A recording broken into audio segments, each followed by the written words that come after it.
ఇటు పట్టణ ప్రాంతమైన ఇటు పరిశ్రమలైనా అటు పర్యావరణమైన ఇటు ఐటీ అయినా అటు వ్యవసాయమైనా భారతదేశానికే ఒక దిక్సూచిలాగా అన్ని రంగాలలో అభివృద్ధిని సంక్షేమాన్ని సమతుల్యంగా నడిపింది మన నాయకుడు కేసీఆర్ గారి అనే విషయం మీకు తెలుసు. ముఖ్యంగా విద్యారంగమే తీసుకుంటే కేసీఆర్ గారి నాయకత్వంలో మనం చేసిన కొన్ని కార్యక్రమాలు బహుశా భారతదేశంలో స్వాతంత్ర అనంతరం ఏ రాష్ట్రంలో కూడా జరగలేదు అంటే అది అతిశయోక్తి కానే కాదు. ఉదాహరణకి ఒక లెక్క చెప్పాలి అంటే, ఎందుకంటే మీకు తెలిస్తే మీరు 10 మందికి చెప్తారు కాబట్టి, మీ అందరికీ తెలుసు గురుకుల పాఠశాలలే తీసుకుంటే మొత్తం భారతదేశంలో 1000 పైచిలకు గురుకుల పాఠశాలలు ముఖ్యంగా సమాజంలో విద్యకు దూరంగా ఉండి అణగారిన వర్గాలుగా గుర్తించబడ్డ వర్గాల నుంచి ముఖ్యంగా దళితులు కానీ గిరిజనులు కానీ బలహీన వర్గాల పిల్లలు కానీ మైనారిటీ పిల్లలు కానీ వారికి ప్రభుత్వమే తల్లి తండ్రిగా ఉండి అన్ని సకల సౌకర్యాలు ప్రభుత్వమే కల్పించి వారిని ప్రపంచంతో పోటీపడే పౌరులుగా తయారు చేయాలనే ఉద్దేశంతో 1000 పైచిలకు గురుకుల పాఠశాలలు పెట్టిన ఘనత మన నాయకుడు కేసీఆర్ గారికి దక్కుతుందనే మాట నేను మళ్ళొకసారి మీకు గుర్తు చేస్తా ఉన్నాను. అందులో భాగంగా 60 డిగ్రీ కళాశాలలు కూడా మన రాష్ట్రంలో మనం ఏర్పాటు చేసుకున్నాం. ఇంటర్ రెసిడెన్షియల్ కళాశాలలు 146 ఉండే మనం వచ్చినాడు, వాటిని 592 చేసుకున్నాం. అంటే 4 రెట్లు 146ను 592 మనం జూనియర్ ఇంటర్ రెసిడెన్షియల్ కళాశాలలు చేసుకున్నాం. ఈ రెసిడెన్షియల్ స్కూల్ ఇప్పుడే నేను మీకు చెప్పిన 294 ఉండే, దాన్ని 1022 చేసుకున్నాం. మెడికల్ కాలేజీలు మన ప్రభుత్వం రాకముందు 65 ఏళ్లలో మొత్తం మన రాష్ట్రంలో మెడికల్ కళాశాలలు కేవలం 5 ఉండే. 5ను కేసీఆర్ గారి నాయకత్వంలో 33 మెడికల్ కాలేజీలు, జిల్లాకు ఒకటి చొప్పున మెడికల్ కాలేజీలు పెట్టిన ఘనత కూడా మన ప్రభుత్వానికి దక్కుతుంది. మెడికల్ కళాశాలలు మాత్రమే కాకుండా, ఎందుకంటే డాక్టర్లకు మరి తమ వృత్తిని సవ్యంగా చేయాలంటే నర్సింగ్ సిబ్బంది కూడా అవసరం ఉంటారు కాబట్టి 33 జిల్లాలకు 33 నర్సింగ్ కళాశాలలు కూడా ఏర్పాటు చేసిన ఘనత కూడా మన నాయకుడు కేసీఆర్ గారికి దక్కుతుందనే విషయం కూడా మీకు తెలుసు. వాటితో పాటు ఎన్నో విప్లవాత్మకమైన కొత్త ఆలోచనలు, ఒక ఫారెస్ట్ యూనివర్సిటీ, అదేవిధంగా ఒక హార్టికల్చర్ యూనివర్సిటీ, ఒక మహిళా యూనివర్సిటీ, ఇట్లా ఎన్నో రకాల ఆలోచనలు. అందులో మళ్ళీ మన తెలంగాణ ప్రముఖులు తెలంగాణ పెద్దవాళ్ళ పేర్లు పెట్టుకొని ఆ విశ్వవిద్యాలయాలకు కూడా గౌరవించిన ఘనత మనది. హెల్త్ యూనివర్సిటీకి కాళోజీ నారాయణరావు గారి పేరు పెట్టుకున్నాం. వ్యవసాయ విశ్వవిద్యాలయానికి ప్రొఫెసర్ జయశంకర్ గారి పేరు పెట్టుకున్నాం. హార్టికల్చర్ యూనివర్సిటీకి పెద్దలు కొండా లక్ష్మణ్ బాపూజీ గారి పేరు పెట్టుకున్నాం. వెటర్నరీ యూనివర్సిటీకి బ్రహ్మాండంగా పివి నరసింహారావు గారు పేరు పెట్టుకున్నాం. ఆ రకంగా మరి ఎంతోమంది పెద్దలను తెలంగాణ ప్రముఖులను కూడా స్మరించుకుంటూ గౌరవించుకుంటూ వారి కాంట్రిబ్యూషన్ను కూడా మన వచ్చే తరం పిల్లలకు కూడా తెలవాలన్న ఉద్దేశంతో విద్యను ఆ రకంగా ప్రాథమిక విద్య నుంచి మరి ఉన్నత విద్య దాకా అన్ని రంగాలలో కూడా మంచిగా ముందుకు తీసుకొని పోయే ప్రయత్నం చేసినాం. మొత్తం రాష్ట్రంలో 26,000 పైచిలకు ప్రభుత్వ పాఠశాలలు ఉంటే 3 దశల్లో వాటిని అభివృద్ధి చేయాలి. డిజిటల్ విద్యతో సహా మరి ప్రపంచంలో ఎక్కడ మంచి పాఠాలు చెప్పే అధ్యాపకులున్నా వారి పాఠాలు మన పిల్లలకు అందాలన్న ఉద్దేశంతో 7,400 కోట్ల రూపాయలతో మన ఊరు మన బడి, మన బస్తీ మన బడి అనే కార్యక్రమాన్ని కూడా శ్రీకారం చుట్టినాం. మనం ఒక దశ పూర్తి చేసినాం. ఈ లోపలనే ప్రభుత్వం మారింది. మీ అందరితో నా ప్రార్థన ఏంటి అంటే, ఇవాళ ఉన్నది ఒక డిజిటల్ యుగంలో మనందరం కూడా ఉన్నాం. ఇవాళ ఏం జరుగుతూ ఉంది అంటే, మీకు తెలుసు ఒక నిజం కడప దాటే లోపల అబద్ధం ఊరంతా తిరిగి వచ్చే పరిస్థితి ఉన్నది. చాలా విచిత్రం అనిపిస్తుంది కొన్ని చూస్తుంటే.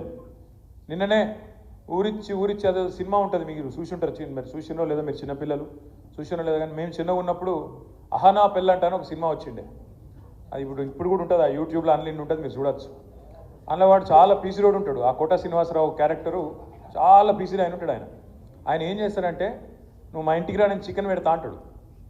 పోతారు వాడవడి విడవడి ఉంటారు కదా దోస్తులు అంటప్పుడు, ఇక పోతారు. పోతే ఏం చేస్తాడు ఎరికైనా, ఆడ కింద కూర్చోబెట్టి అన్నం పెట్టి అన్నంలో పచ్చడి వేసి ముంగట కోడిని ఎలాడదీస్తాడు. కోడిని ఎలాడదీసి చూసుకుంటా తిను అంటాడు, ఇదే చికెన్ అంటాడు. సేమ్ రేవంత్ రెడ్డి ప్రభుత్వం కాంగ్రెస్ ప్రభుత్వం కూడా వీళ్ళ వ్యవహారం కూడా అట్లే ఉన్నది. మొదలు ఏం చెప్పిర్రు, 100 రోజుల్లో 6 గ్యారంటీలు అమలు చేసి తీర్థం.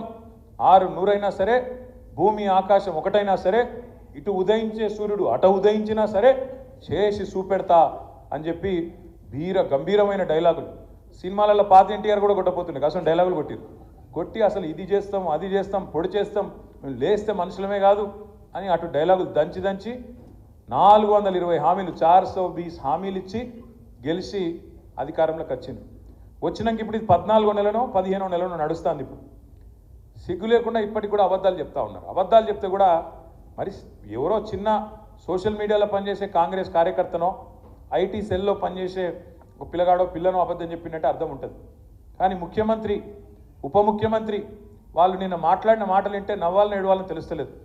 ముఖ్యమంత్రి గారు నిన్న కొడంగల్లో స్పీచ్ ఇస్తున్నారు.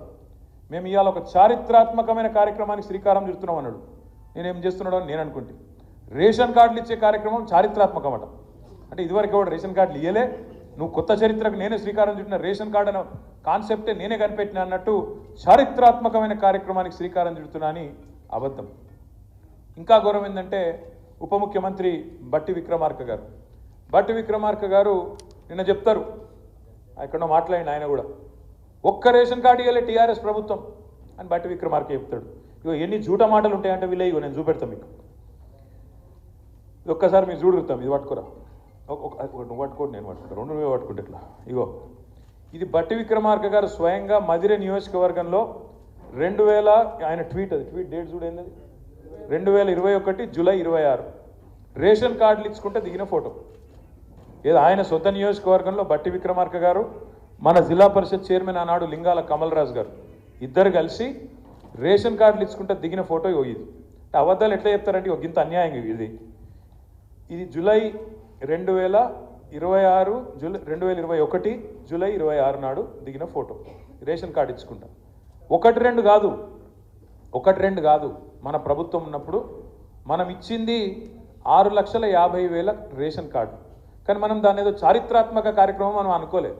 ఇది రొటీన్ కార్యక్రమం కదా, పేదవాళ్ళకు సంబంధించిన కార్యక్రమం కదా, మీ సేవల దరఖాస్తు పెట్టుకుంటే ఆటోమేటిక్ వచ్చేదే కదా, ఇందులో ఏం పెద్ద ముచ్చట్టున్నది అని చెప్పి మనం రేవంత్ రెడ్డి గారి లెక్క ప్రభుత్వ పైసలు దండగా పెట్టి పెద్ద సభలు పెట్టి నేను కొత్త చరిత్ర సృష్టిస్తున్నా అని చెప్పి మనం డైలాగులు కొట్టలే, సన్నాయి నొక్కలే, అబద్ధాలు ప్రచారం చేయలే. కానీ చేయకుండానే 6,50,000 రేషన్ కార్డులు ఇచ్చినాం. కానీ ఇక్కడ కూర్చున్న మా తమ్ముళ్ళకు కూడా చాలామందికి విషయం తెలియదు.